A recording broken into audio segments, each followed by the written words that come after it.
तर मित्रांनो, व्हिडिओ करण्याचं कारण एकच आहे मित्रांनो, की विठ्ठलाचा चमत्कार म्हणायला लागेल आपल्याला, की पंढरपुरात ते मुलाचं म्हणजे आपल्या पंढरपूरच्या काही माणसांना गावला ते मुलगा.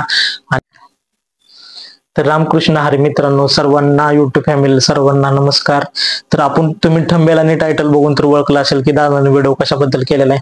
तर कारण तसंच आहे मित्रांनो, त्या लहान मुलाला लातूरहून किडनॅपिंग करून पंढरपुरात आणून सोडलेला आहे मित्रांनो. तुम्हाला इथे मी फोटो पण दिले, माहिती पण तुम्हाला बघायला भेटेल. स्वरूप भीमराव स्वामी, त्या लहान मुलाचं नाव आहे स्वरूप, त्याच्या वडिलांचं नाव आहे भीमराव आणि आडनाव स्वामी. 3 वर्ष 3 महिन्याचा लहान मुलगा आहे बघा मित्रांनो. लातूरहून त्याला किडनॅपिंग केलं मित्रांनो आणि पंढरपुरात आणून सोडलं. इतकी तर नीच प्रवृत्तीची लोक निघलेले आहेत या जगात आता. तर आषाढ वारी मित्रांनो जवळ आलेले, पंढरपुरात असे भरपूर प्रकार घडते ते मित्रांनो. जे म्हातारे वगैरे माणसं असतील, आई वडील असतील, ते पंढरपुरात त्यांना असं म्हणजे वयानुसार काय कळतही नाही त्यांना, तर प्रमाणित काय आता पंढरपुरात ना वारीमुळे आणून सोडते तर निघून जातात. प्रमाण भरपूर वाढलेलं आहे. लहान मुलांचं पण मित्रांनो इतकं म्हणजे कंडिशन बेकार झालेलं आहे ना, शाळेत वगैरे इकडे तिकडे सोडताना पूर्णपणे बघून सोडायला लागणार आहे बघा मित्रांनो.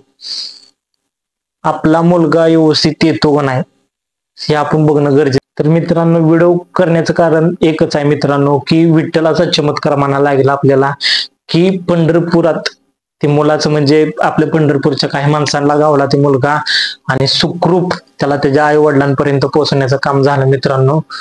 तर देवाचा चमत्कार. पण जी पंढरपुरात बाहेरून वारकरी म्हणा, बाहेरून विठ्ठल मंदिराला पाहण्यासाठी किंवा पर्यटन स्थळ आपली पाहण्यासाठी येत आहे, तर आपल्या लहान मुलांना एकदम एक काम कमी होऊ द्या किंवा काहीतरी कमी होऊ द्या मित्रांनो बघणं, पण लहान मुलांना व्यवस्थित जपा. आणि पंढरपुरात आल्यामुळे म्हणजे तुम्हाला भरपूर त्रास होईल, कारण की म्हणजे आता वारीची गर्दी वाढायला लागलेली, त्यामुळं होता येईल तेवढं काळजीनं पूर्वक या आणि काळजीपूर्वक जावा मित्रांनो. व्हिडिओ करण्याचा हेच हेतू आहे माझा, ह्याच्या इतर हेतू कोणताही नाही मित्रांनो. कोणीही वेगळा अर्थ काढू नये किंवा वेगळी कमेंट करू नये मित्रांनो. कमेंट माध्यमातून सांगा की तुम्हाला आपला व्हिडिओ कसा वाटला. तुम्हाला इथं फोटो तर बघायला भेटलाच असेल मित्रांनो. आपल्या व्हिडिओ मध्ये आपण काही सुद्धा खोटं बोललेलो नाही मित्रांनो. त्यांनी पेपरला पण जाहिरात दिली होती आणि बातम्याला पण दिली होती मित्रांनो. तर तुम्हाला आपला व्हिडिओ कसा वाटला ते कमेंट करून सांगा मित्रांनो. जे कोण नवीन होतं त्यांनी सबस्क्राईब करायला विसरू नका, नक्की सबस्क्राईब करा आणि आपला व्हिडिओ कसा वाटला ते नक्की कमेंट करून सांगा.